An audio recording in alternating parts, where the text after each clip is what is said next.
Welcome back, students, to the part 3 of today's session. In this module, we'll be discussing about drift velocity, current density, and resistivity. Let us take a conductor in which there is a random drift of the charged electrons from left to right. Let n be the number of charges per unit volume, A be its area of cross section, V be the average velocity of the charge carrier, and Q be the charge on each charge carrier. Let us take the volume V to be A into D, where A is the area and D is the distance which we are taking into consideration.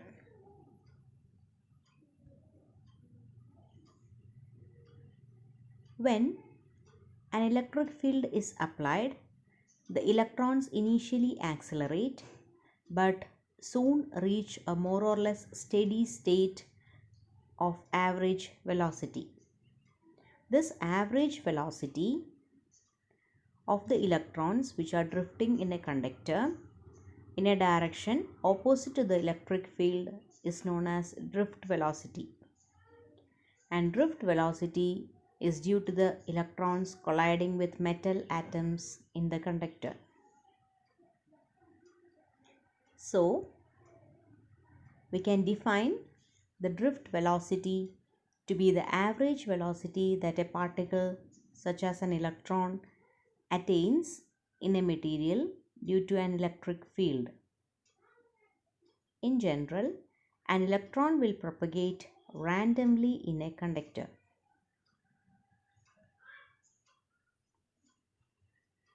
Let us find out an equation for drift velocity. We have already discussed that small n is the number of charges per unit volume. Q is the total charge in a length d of the conductor, which is equivalent to NEAD.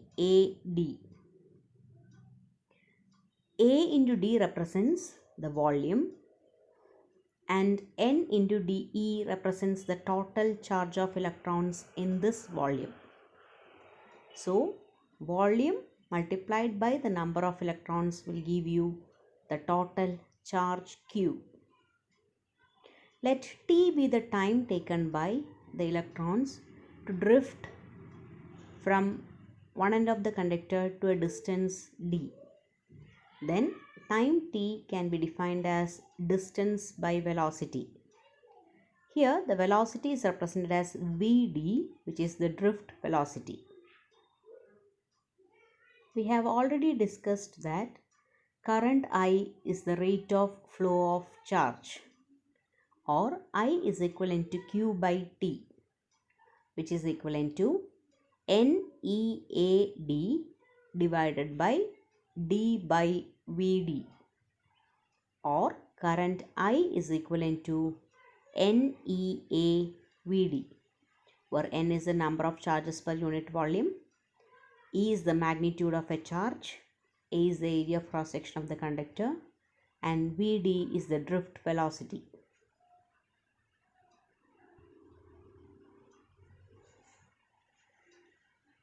Suppose if you are going to calculate a magnitude for drift velocity, then initially let the velocity of electrons be 0. The velocity attained after a time t, let it be Vd. And this time, that is the average time interval between successive collisions of electrons, is taken as the relaxation time tau. Then acceleration is equivalent to F by m. From the equation, F is equivalent to ma. We know the force per unit charge is electric field, or force is equivalent to charge into electric field. Hence, the force acting on the electrons here is taken as minus E into capital E, where small e represents the charge of an electron and capital E represents the applied electric field. M represents the mass of the electron. From the equation of motion V is equivalent to U plus AT, we can write Vd is equivalent to 0 minus EE tau by M, or Vd is equivalent to minus E tau by M into electric field E. This gives us an equation for drift velocity Vd.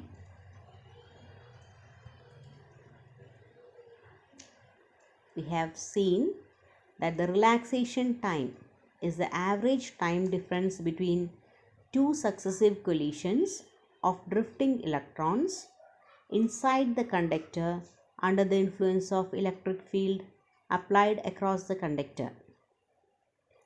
Hence, drift speed and relaxation time are related by the equation Vd is equivalent to minus EE tau by M, where tau is the relaxation time, M is the mass of the electron, E is the electronic charge, and capital E is the electric field.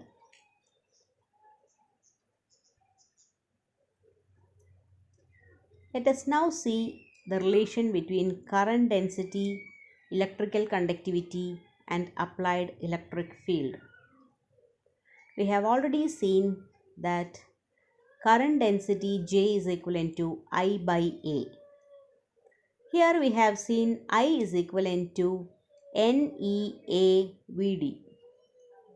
Hence, J is equivalent to NEAVD by A, which is equivalent to NEVD, where N is the number density, that is number of electrons per unit volume, Vd is the drift velocity, and E is the charge on an electron. Also, Vd is equivalent to EE tau by M, where E is the applied electric field, M is the mass of an electron, and tau is the relaxation time. Substituting for Vd in the equation for J, we get J is equivalent to Ne into EE tau by M, or J is equivalent to Ne square tau by M into electric field E.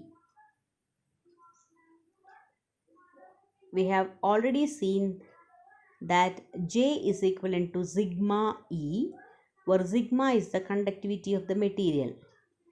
So, from the two equations for J, we can conclude that conductivity sigma is equivalent to Ne square tau by M. The relationship between J and E, and also J and sigma, and also sigma and tau are important.